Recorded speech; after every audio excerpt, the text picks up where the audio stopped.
Sapa Hati bersama Gus Agus. Sobat Dimas Diajeng yang berbahagia, kalau kita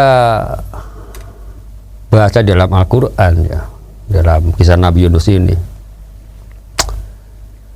di dalam surat As-Saffat ayat 191 Allah berfirman, fasahama fakana minal mudhadin, yang artinya kurang lebih adalah kemudian ya ikut berundi ya tadi ya, lalu dia termasuk orang yang kalah dalam undian. Yang episode yang lalu kita sudah bicara soal ini ya, jadi ikut undian itu tadi yang akhirnya memang kalah ya, udah sampai 3 kali.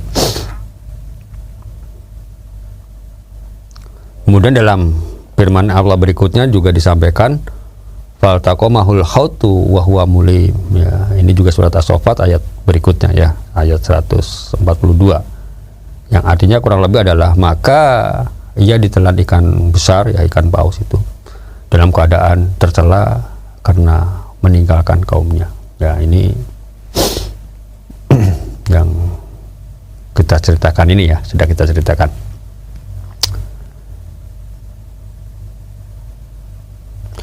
Sobat Dimas Diajeng yang berbahagia, maka setelah Nabi Yunus ini udah ada dalam perut ikan paus ya bisa dibayangkan bagaimana tersiksanya kan ya. Aku rasa bayangke piye yo, mungkin dalam perut nyut mungkin dia kejepit-jepit atau bagaimana gitu kan ya Mas. Ya udah gelap gitu kan, yang namanya juga di dalam ruangan yang gelap dalam perut kok ya. Di samping itu juga ya kan namanya ikan kan mesti menyelam ke dalam air gitu ya, sampai ke dasar laut mungkin ya. Padahal kalau kita apa itu menyelam menyelam ya, coba kita lihat orang-orang yang menyelam itu yang sampai kedalaman sekian gitu kan, dasar apa namanya laut yang dalam itu kan ya udah gelapnya kayak apa gitu kan ya, udah gelap di dalam perut ya, udah gelap di dalam air laut, jadi gelapnya gelap kuadrat gitu ya. Bisa bayangkan kalau kita gini aja di ruangan yang kamar kita misalnya, tiba-tiba lampunya dimatiin, coba kayak apa gelapnya. Nah disitulah baru kita akan merasakan oh iya koyong ini gitu ya, merasakan macam-macam pikiran kita. Kalau yang penakut dia merasa takut dan seterusnya kan begitu ya. Nabi Yunus pun sama ya, namanya juga manusia walaupun seorang nabi gitu kan, dalam perut yo udah merasa gelap, merasa takut ya, mestinya kan seperti itu ya sebagai manusia kan.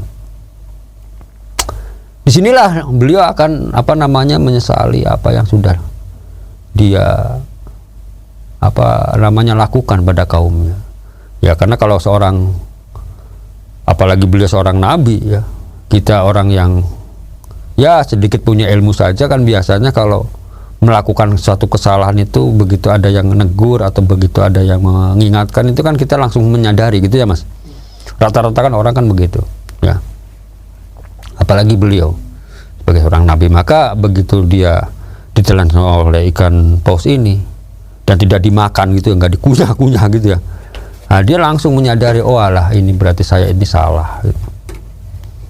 Maka beliau ya, Nabi Yunus alaihissalam ini dalam ikan perut apa dalam perut ikan ini beliau ya bertobat sama Tuhan Yang Maha Kuasa, sama Allah Subhanahu wa Ta'ala, bertobat mohon ampun gitu kan. Maka ini sangat terkenal ya. Dan ini juga ada dalam Al-Quran ya, doa daripada Nabi Yunus alaihissalam, yang mana ini kata beberapa ulama ya menyampaikan bahwa ini doa ini sangat mujarab kalau kita mempunyai satu masalah gitu ya. Nabi Yunus dalam perut ikan ini beliau berdoa ya, yang apa yang disampaikan dalam firman Allah dalam Al-Quran, panada fi dzulumati alla ilaha illa anta subhanaka inni kuntu minadz dzalimin. Ya artinya kurang lebih adalah maka ia menyeru dalam keadaan yang sangat gelap bahwa tiada Tuhan selain Engkau, Maha Suci Engkau, ini kuntu minadz dzalimin, sesungguhnya aku ya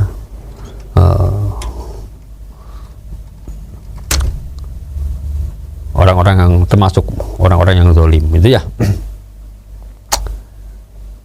Jadi ini tobatnya Nabi Yunus alaihissalam ya, dengan beliau bertobat dan berdoa gitu kan, dengan mengucapkan la ilaha illa anta subhanaka inni kuntu minadz dzalimin. Nah, maka setelah Nabi Yunus ini memohon ampun pada Tuhan dan berdoa sama Tuhan dan bertobat ya, maka Allah mengampuni ya, mengampuni daripada tobatnya Nabi Yunus alaihissalam ini. Sehingga setelah diampuni, apa yang terjadi? Nabi Yunus alaihissalam ini kemudian dibawa oleh ikan paus ya, dibawa ke satu tempat ya, artinya mendarat gitu ya Mas. Ya, menepi ya, artinya menepi ke pantai ya. Dan akhirnya dimuntahkan ini Nabi Yunus, dimuntahkan oleh ikan paus itu. Nah, cuma dimuntahkannya ini Nabi Yunus ini ada yang dalam pendapat beberapa ahli sejarah itu, atau para ulama yang ngerti soal masalah ini, itu daerah yang tandus, zaman itu tandus ya, pantai yang kering tandus ya. Itu di daerah apa namanya, di pantai daerah Halhul gitu ya Mas. Ya, itu ada kota namanya Halhul, itu dekat, kalau sekarang ini dekat kota Hebron ya. Hebron itu yo bagian dari Israel ya Mas. Ya kalau tidak salah gitu ya. Ya dekat Hebron. Ya kurang lebih mungkin dari kota Hebron itu ya sekitar 5 km atau berapa gitu ya ke Halhul ini, kota Halhul itu ya. Ya di pantai itu. Nah,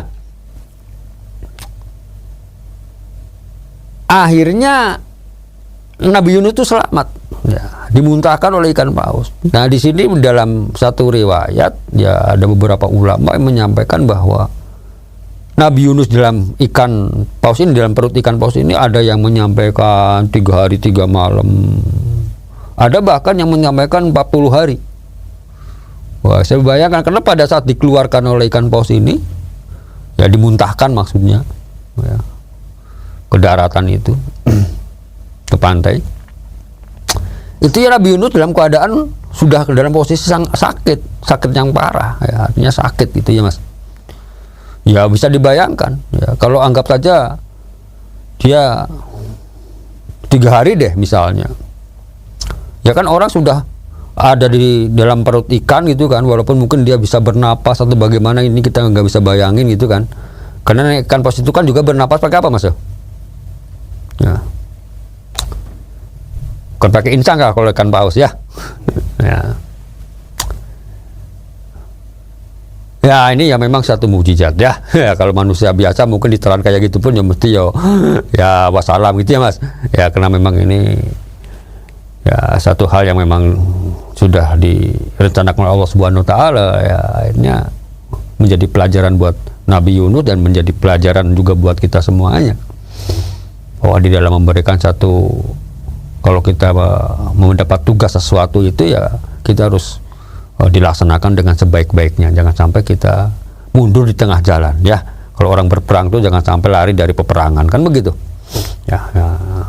Ini yang menjadi penting yang harus kita lakukan, karena kalau orang itu bisa apa namanya tetap bertahan ya, artinya bertahan dalam arti yang bertahan yang sesungguhnya ya, itu artinya bahwa kita mampu nantinya akan melalui ujian atau cobaan-cobaan yang akan kita, yang menjadi rintangan buat kita, sehingga perjalanan hidup kita itu akan menjadi perjalanan hidup yang lebih baik ya, yang menjadi insya Allah menjadi sukses dunia dan akhirat gitu kan, kalau kita yang beragama.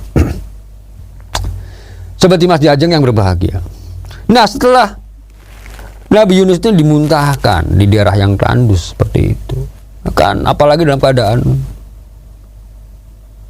sakit ya, nggak ada orang yang lain, nggak ada orang yang menolong gitu kan Mas. Nah, Ini Allah yang memberikan satu hal yang istimewa buat beliau ini. Ya memang Allah yang sangat menyayangi. Akhirnya apa, di situ ditumbuhkanlah satu pohon ya yang bisa digunakan untuk berlindung dia dari terjangan angin, panas matahari gitu ya Mas. Dan juga buahnya segar, yaitu kalau dalam Al-Quran itu juga disampaikan ini ya, ya dalam firman-Nya dalam Al-Quran itu. Yaitu ada Allah itu menumbuhkan satu pohon atau tanaman ya, atau pohon yang berbuah yang sejenis labu ya. Bisa bayangkan ya, labu itu kan ya, mudah dimakan gitu kan Mas, dan seterusnya sehingga Nabi Yunus ini selamat ya, karena dia bisa makan buah labunya, kemudian juga dia bisa berlindung gitu ya. Ya. Dan dalam riwayat itu dia di daerah itu ya, di daerah Halhul ini ya, itu sampai 1 tahunan ya, 1 tahunan dia di sana. Nah setelah itu baru ya Allah Subhanahu Wa Taala memerintahkan kembali Nabi Yunus ini untuk kembali kepada umatnya yang dulu, yaitu di daerah Ninawa, yaitu di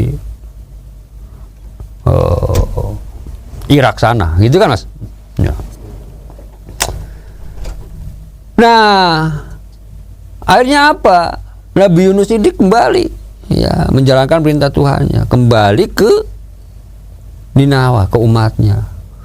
Betapa terkejutnya Nabi Yunus alaihissalam tahu kenyataan bahwa umatnya itu yang dulu disangkanya oleh dia itu adalah sudah dimusnahkan atau kena azab oleh Allah Subhanahu wa Ta'ala. Justru ternyata mereka sudah pada beriman.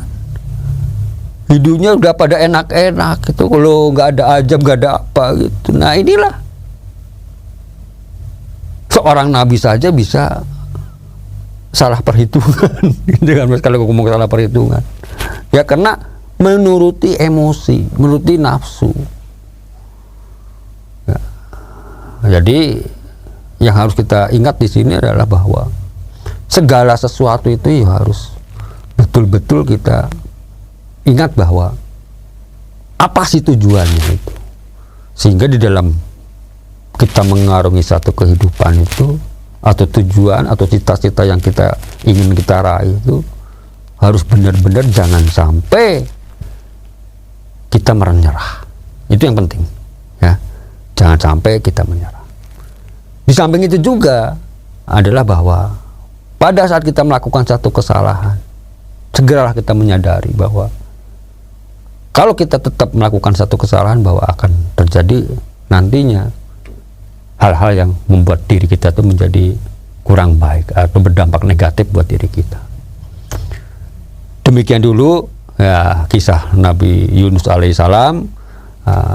Semoga dalam episode berikutnya kita lanjutkan lagi kisah ini dan kisah-kisah Nabi yang lain, yang mana yang terjadi pada tanggal 10 Muharram ya, atau 10 Suro, yang mana banyak dari orang-orang kita juga yang mengistimewakan memang benar ya, yang namanya bulan Muharram atau bulan Suro ini memang Allah Subhanahu Wa Taala ini juga menyampaikan bahwa salah satu bulan yang memang utama ya setelah bulan Ramadan.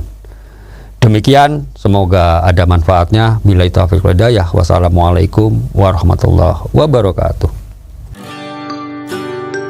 Sapa Hati bersama Gus Agus. Untuk saran dan masukan, silahkan WhatsApp ke Gus Agus 0896 8811 6615. Dipersembahkan oleh Ziman, enzim antioksidan aktif, menjaga kesehatan dan memperpanjang usia Anda.